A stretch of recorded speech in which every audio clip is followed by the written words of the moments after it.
a lot of people don't necessarily think of Lightroom as a retouching tool. I can't blame them because there's really nothing called retouching tools inside of Lightroom. If you did a search for it, you wouldn't find it. But if you're the kind that likes to do as much as you possibly can inside of Lightroom, then I think this is a good tip for you because it allows us to do more inside of Lightroom without having to go over into Photoshop. So in this example here, I want to show you some skin softening technique. Okay, what we're going to do here is we're going to go to the Develop module and go to the Adjustment brush. Clarity. All right, clarity, when you increase clarity, it adds like a detailed, almost sharpening, contrasty look to things.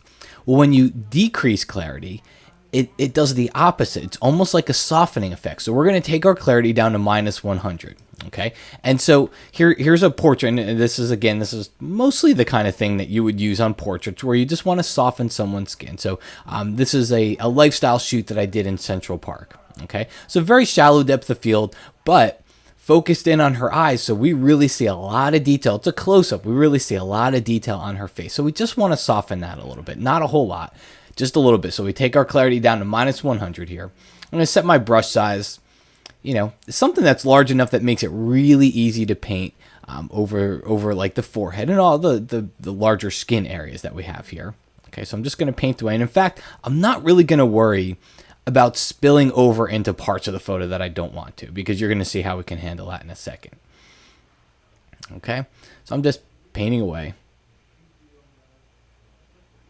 Now, at some point, it's going to get hard. You're not really going to know what you painted over. There's a little mask overlay checkbox down here, so if you click on it, it gives a scary red face girl view, which shows us an overlay of what we painted. Okay, if you press Shift O, it'll change the color of that overlay. So you got red, you got green, you got all the Christmas colors. We got white face girl or gray face girl. So whatever one works for you. I usually leave it on the default, which is red. And then that's Shift O. If you just press O, it turns that overlay on and off. It's a shortcut to coming down here to that checkbox. But I'll use this to kind of go in here and use my left bracket key, make my brush smaller, to kind of go in here and paint over the parts of the photo that I've missed. Okay. So any areas that I came in here and missed, I'll just paint over now. And if you happen, like if you look down here, I spilled over below her chin. If you happen to do that and you want to erase it, or maybe you went over her eye or something like that, just click on the erase button over here, right inside the adjustment brush panel, and then just make your brush, kind of a smaller size, and just go and paint right along those edges here. Okay, and you can get rid of that. So let's go ahead and turn off our overlay. I'm just going to press the letter O as the shortcut, and let's take a look at our before and after here. Okay, I'll zoom in just a little bit more. So here we are. This is before, that's after.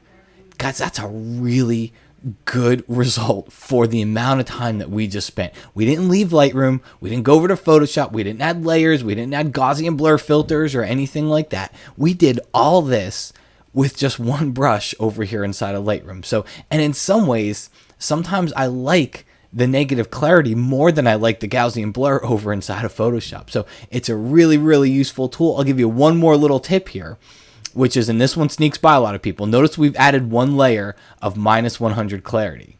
Well, if you click New, keep your clarity at -100. Let's say I zoom in here and I just work right under the eyes, and maybe just smooth that out just a little bit more. Okay? And if I hover over, you can kind of see what I just painted there. And it's hard to see before and after, because if I do the before and after, it's going to do the whole thing. But what I can do is come over here and just delete this one little, just delete this one pin that we just added. So that's before,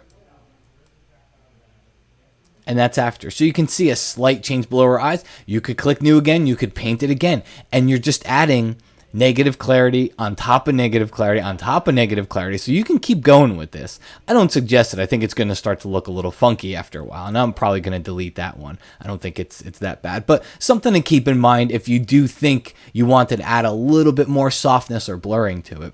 But seriously, for the amount of time that we spent, Okay, it's not called a skin softening tool. It's not an official. If you do a search through Lightroom's help document, you're not going to find this is the official skin softening of Lightroom. But if you're the kind that likes to do as much work as possible inside of Lightroom without jumping over to Photoshop, this can save you a lot of time and you still get really good results. I'll do one more here, before, after. Okay, well, folks, hope you enjoyed the tip. My name is Matt Kloskowski, and I will talk to you again soon.